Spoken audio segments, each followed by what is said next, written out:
Good morning, good afternoon, good evening, depending on your time zone.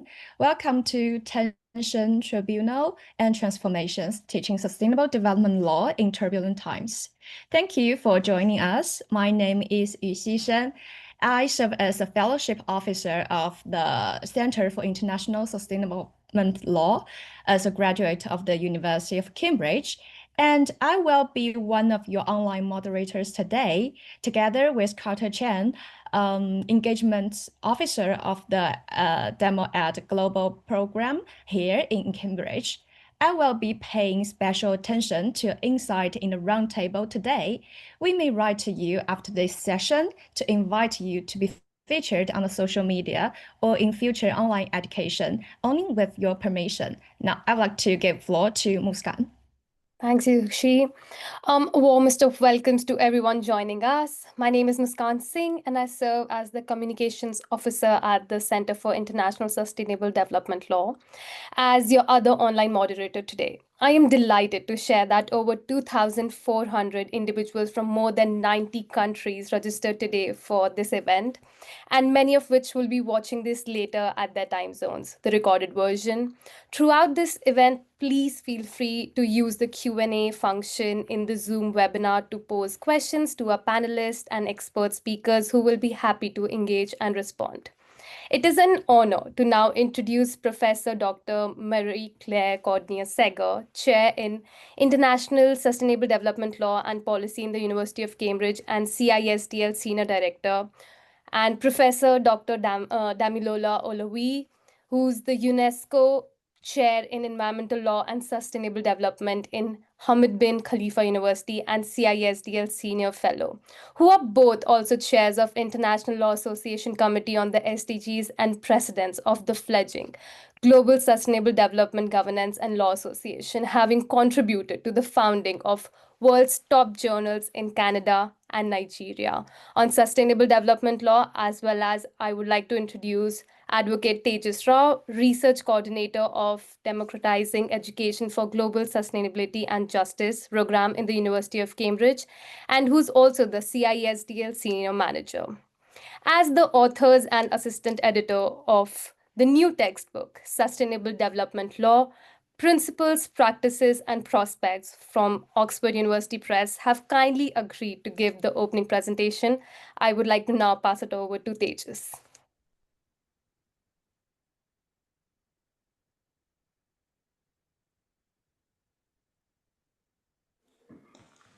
Thank you so much. Thank you very much, Muskan, for introducing us and for giving us this opportunity to present to the audience today. It is a privilege to share space with Professor Marie-Claire Cordonier Segger and Professor Damilola Olawuyi, authors of the new Sustainable Development Law textbook. And I would like to first pass the floor to Professor Olawuyi to give us some opening remarks. Thank you very much. It's my pleasure to be here. And it's my pleasure to particularly welcome everyone for joining us in this important session on tensions, tribunals, and transformations, teaching sustainable development law in turbulent times. On behalf of myself and Professor Marie-Claire Cordonier Segger, as well as, of course, you've heard from Tejas, it's great that you found time to join us. The world faces a number of challenges and complex emergencies, ranging from pressures with planetary boundaries, of course, planetary pressures, which have been declared as us facing at least three key planetary emergencies of climate change, biodiversity loss, as well as pollution. We also have challenges relating to extreme poverty worldwide, which is often reflected in the declining Human Development Index in many parts of the world. And in the midst of this, law has to respond. And, there is always the question, what is the role of law and what is the role of lawyers in responding to these emergencies? And in today's session, we will discuss some of the innovations that we have been thinking of, both in our individual capacities as scholars as well as in our collective work. And I will not say much about the collective work yet, about the collective book, because you would have time to hear about it. But the bottom line is that in the face of complex challenges, complex planetary emergencies relating to climate change, biodiversity loss, there is indeed a need for us to look at innovative legal approaches to address these questions. How can we, for example, ensure that we stay within the limit set in the Paris Agreement, the target?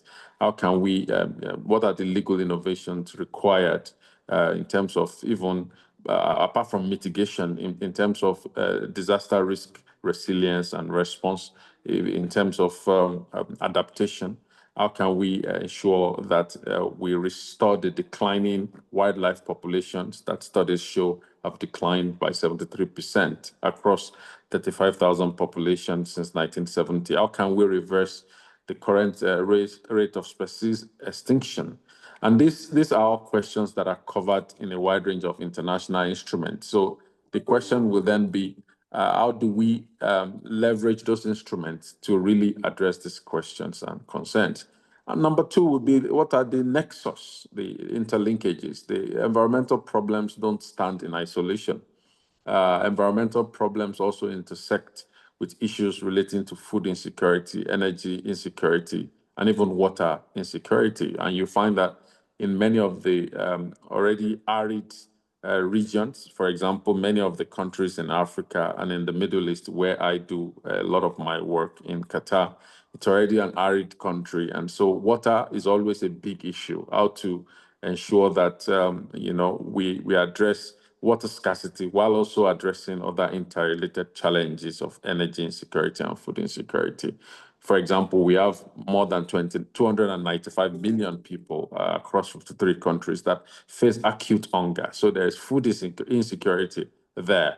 There are people, more than 3.2 billion people that live in areas with high water shortages. And I just talked about the Middle East. We also have, even in Africa, in the Maghreb region, a lot of countries facing water insecurity. So what is the role of law in addressing these intersecting issues?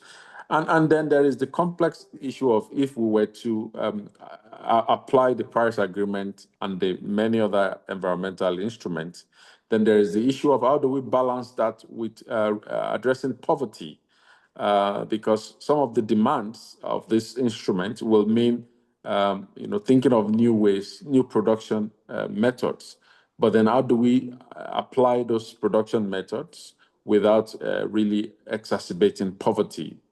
This is, for example, just in 2024, studies show that approximately 692 million people still live in extreme poverty, that is, living under $3 per day. So these are issues that we then have to look for innovative instruments that address them in a comprehensive and coherent manner. And in the midst of all of this, we then have emergencies relating to conflict and disrespect for international law.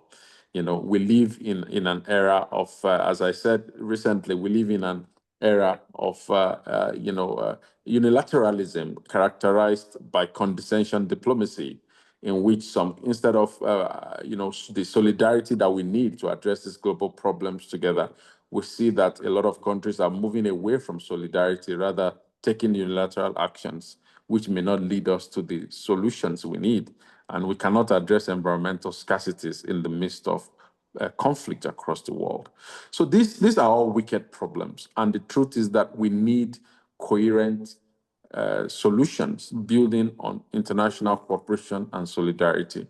There is a need to look at how to address the currently fragmented, incoherent, conflicting, and even sometimes overlapping solutions that have come up. And that is where research and policy analysis will come in. How do we ensure we coherently implement many of the existing instruments? We have more than 500 treaties that, and as you will hear soon, in our effort to document some of this, we found that, wow, there are so many instruments, but it is the issue of applying them.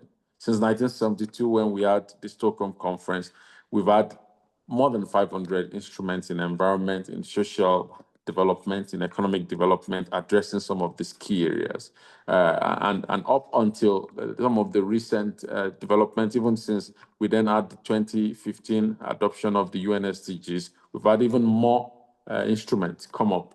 And now, for example, more recently in 2024, the Summit for the Future. So these instruments, some non-binding, some binding, of course, as we find out, all aim to advance sustainable development. But the issue of addressing fragmentation remains a concern. So our aim as advocates and scholars will be to identify the existing, number one, existing intersections, how to build on the intersections, how to address the barriers that still result in fragmentations, and how to ensure coherence in our efforts to advance sustainable development. Thank you. So we look forward to a discussion today on these key topics. Thank you very much. Thank you, Damilola, and it's been an honor and a pleasure to work with you on this textbook and also, of course, on the various international law committees and mandates that we share.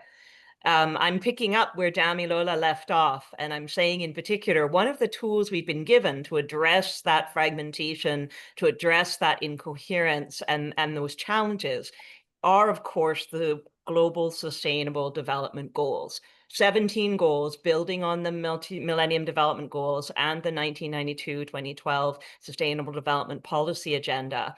169 targets, measurable, with indicators. These SDGs provide a common framework to facilitate cooperation and action. And for all countries, developed or developing, they offer a succinct set of public policy priorities and time-bound targets. As you can see in the intersections that Damilola referred to as well, there are some goals that might primarily touch on the economy, some that might primarily touch on society, some that might touch especially on the biosphere, and two especially that really just relate to the governance challenges at the core of it all. But is this agenda global policy only, or is it also law? Next slide, please. As we can see here, and as Damilola projected and alluded to, our argument is that, of course, there is law. There are binding treaties that support and provide collaboration regimes, provide scientific data, provide financing mechanisms, capacity building mandates, and much more that support nearly all of the SDGs in varying degrees. Just today, we were interviewing one of the former chairs of the Commission of the Convention on the Elimination of Discrimination Against Women. And she was speaking about the optional protocol and the mechanism that CISDL has to help us to achieve gender equality, SDG 5. Next slide, please. And if we start looking into it, as we do in the textbook, of course, we find that there are quite a few more treaties than we had anticipated, and that nearly all of them actually contain not just a commitment by states, binding obligations in relation to protection of the environment or free trade or respect for human rights, but also often a secondary or sometimes just part of the agreement, commitments in relation to a different kind of development, to a more sustainable development. And if those commitments are not met, we are very unlikely to achieve any of the other goals of the treaties either. Of course, this is explained indeed in the state in which we find our world, which Damilola explained very clearly. Next slide, please. Now, in particular, if we look at law not just as a set of binding black letter treaty commitments, but also not just as a set of principles that have been agreed with moral force or policy authority and determined by judges, but also as regimes, as actual cooperation structures that states have agreed to. And if they are not working, if they are not, as Professor Emanuela is showing, actually achieving their legal effectiveness, may interactually be changed in order to improve their effectiveness, then we need to see law as transforming practices and constituencies while also being interactionally transformed. In this view, and from this theoretical perspective, law and governance regimes can actually contribute to the SDGs and their targets through SD law principles where appropriate. Next slide, please. We find our international law not just in our treaties, but also through the interpretation that is given in international tribunals. And I will end on this note before passing the last part of this presentation to my colleague Tejas. In the textbook, we go through quite a few decisions in the International Court of Justice and in the Permanent Court of Arbitration that help us to understand some of the key principles underlining sustainable development law, from common but differentiated responsibilities, to precaution, to public participation, to equity, both inter and intra-generational, and of course that principle of integration, sometimes called the sustainable development principle, which says that economic development must take into account environmental constraints and the protection of the environment, and according to many, also needs to take into account human rights. We look at the relevant International Tribunal on the Law of the Sea cases. You'll see some on the screen right now, and also many relevant World Trade Organization cases. And next slide.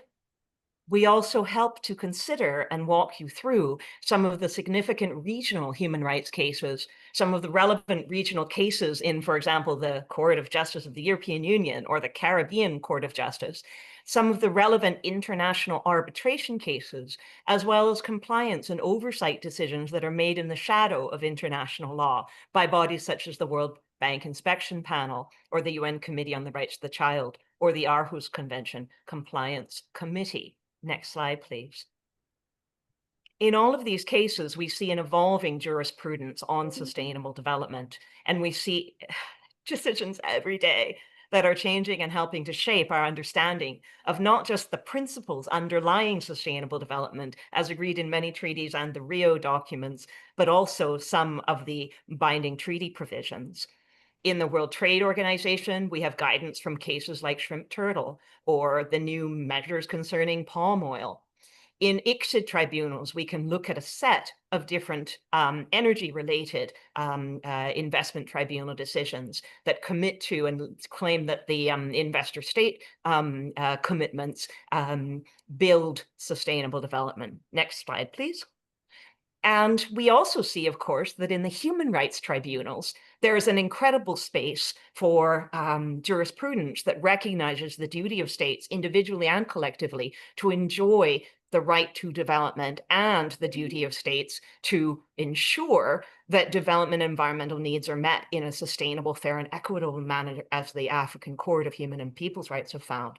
Most recently, in an extraordinary advisory opinion that lays a foundation for the tribunal that was decided just this week, we saw some incredibly strong statements in this regard, how development must be sustainable based on a balance between economic development, social development, and environmental protection, and how the SDGs set forth a roadmap aimed at respecting, protecting, and fulfilling all human rights, and are intended as a framework for articulating state action toward a more just, sustainable, and resilient global society. Next slide, please.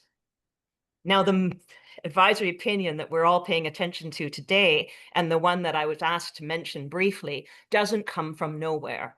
It comes from, of course, a careful consideration, not just of that ongoing jurisprudence of the various international courts and tribunals, but also the advisory opinion on climate change, which it references in detail in the International Tribunal on the Law of the Sea, the Permanent Court of Arbitration's decisions, including the one regarding the Iron Rhine, which recognized the need, the requirement for the integration of environmental measures in the design and implementation of economic development activities, and recognized this as a principle, and also stood that the law on environment and development stand as mutually reinforcing integral concepts. And also in some previous jurisprudence mentioned in the advisory opinion of the International Court of Justice on climate change, through pulp mills on the River Uruguay and through the Gabchicogo-Nagimaros case, including, of course, the extraordinary separate opinion of Justice Weeramanthri, our patron, who we miss today. Next slide, please. So if we look at international tribunal decisions on sustainability, let's especially consider the advisory opinion on the obligations of states in respect of climate change that came out 2 days ago.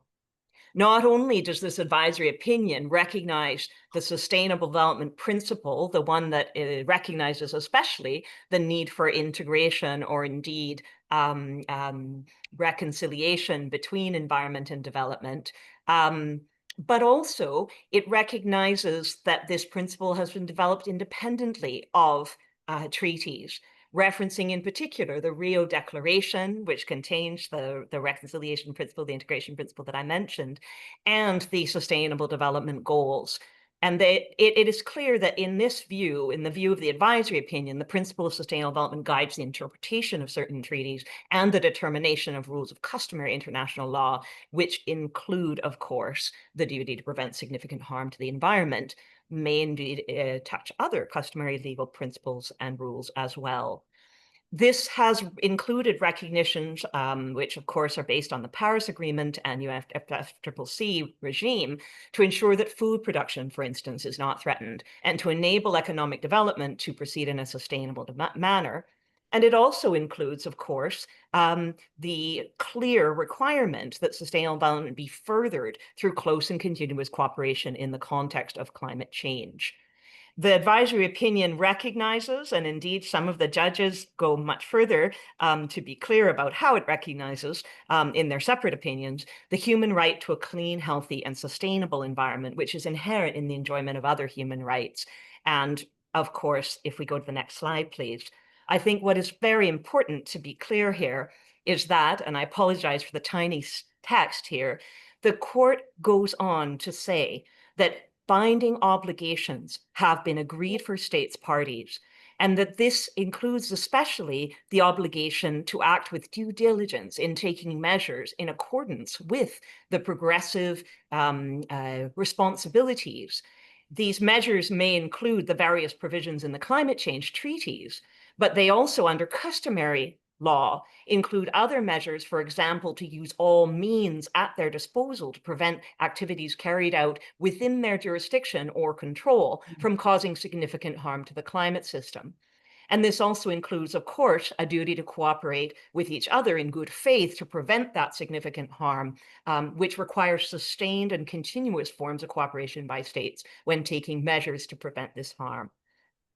So, of great importance here, not only did the court conclude that those measures were necessary under treaty law and customary law, not only did the court also give the opinion that there were obligations under international human rights law, but the court also found unanimously that any state that is in breach of these obligations is therefore constituting an internationally wrongful act entailing the responsibility of that state. Responsibilities, for example, of cessation of their acts or omissions, of providing assurances and guarantees of non-repetition of those wrongful acts or omissions, and of course, of full reparation to injured states in the form of restitution, compensation, and satisfaction. The extraordinary separate opinion of Judge Shui, which recognizes that we could even go farther in order to, for example, highlight the role of sustainable development in promoting human rights, socioeconomic development, which must be pursued on a sustainable basis without causing significant damage to the environment, and indeed recognizes especially and calls for a recognition of global development models that must shift to the one that meets the needs of current generations without compromising the ability of future generations to meet their own, i.e., that state parties in taking these domestic mitigation measures should be guided by the principle of sustainable development to change current unsustainable patterns of production and consumption so as to move over time towards more sustainable development. I will conclude my little brief flying review of this extraordinary decision and pass the floor to Tejas with just one quote actually from the declaration of Judge Tladi, Jire Tladi, who I've collaborated with on many occasions, and I'm not surprised to find him saying this. In the words of the court, climate change is an existential problem of planetary proportions that imperils all forms of life and the very health of our planet. I'm pleased that the court, in fulfilling its mandate and responsibility, adopts a robust approach to the obligations of states, and in this way makes a contribution, albeit a very small one, to the crisis facing our planet. As the Coord notes, a complete solution to the climate change problem requires concerted effort and sacrifice. It requires those in decision-making positions make the right choices for the sake of the future of our planet. The truth is that what you invest in reveals what you value. Currently, Judge Tladi points out, based on reported military spending compared to spending on other issues of international concern, which Damilola, of course, started us with, such as the environment and global policy, it seems that those who are in a position of authority value war over the plight of humanity and the future of the planet. I still maintain, however, modest hope that those in positions of power will realize before it is too late that money cannot be eaten. And here he cites a Cree Indigenous law proverb. Hope that future generations will make better choices. So it's an extraordinary opinion. It is certainly worth careful reading. I'm certain it will spawn a new generation of scholarship and commentary and indeed litigation. And I'm going to pass the floor to Tejas Rao, who will walk us through the last part of this presentation very briefly on some of the domestic level measures that countries are already starting to take and what more is needed in light of this opinion. Thank you very much, Marie-Claire, and it's a privilege to share space with yourself and Damilola, but also to have the opportunity to present on some of the thinking in the book, especially in light of these recent decisions. So, as has been alluded to, the SDGs in the book and in the framing that we present operates in clusters, and these intersections are clearly visible on the diagram.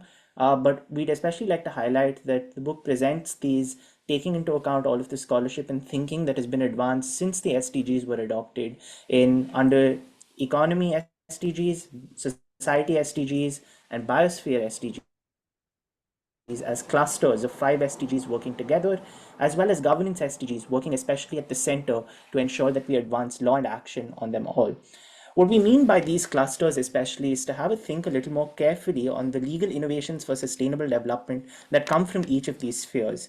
If we look at the economy, for example, in the global economy, we can see that there's SDG targets across the SDGs on the economy, from SDG 1.3, 8.5, 9.1, 10.4, and 12.2, which relate very closely to treaty obligations contained within what is typically thought of as being an economic treaty, whether it's the ILO core conventions, the WTO trade facilitation agreement, or indeed the USMCA chapter 24, which contains explicit mentions of sustainable development. However, all of this work at the international level is supported by domestic law and policy enablers, and this innovation and thinking is what actually advances the goals through bottom-up governance. We can see progressive taxation systems with wealth distribution mechanisms, labor standards enforcement, and collective bargaining rights, as well as minimum wage laws. We can see rules governing subsidies, public investment in infrastructure, innovative funding, as well as R&D incentives. And we can see social protection floors, as well as circular economy regulations and public procurement policies favoring sustainable and equitable suppliers. All this while, this economic thinking is supplemented through social innovation for the whole of society. We see again SDG targets across the range of SDGs contained within the cluster. SDG 2.1, 3.8, 4.1, 5.1, and 11.1 to name a few. And these again are backed by treaty obligations, including Article 11 of the ICESCR, the Article 28 on the Convention on the Rights of the Child, Article 2 on the Convention on Elimination of All Forms of Discrimination Against Women, as well as the WHO Framework Convention on Tobacco Control, each of which contains calls to sustainable development, reinforcing the SDG targets that have come after it. So this thinking is not new. This thinking has existed within law and policy at the international level from before.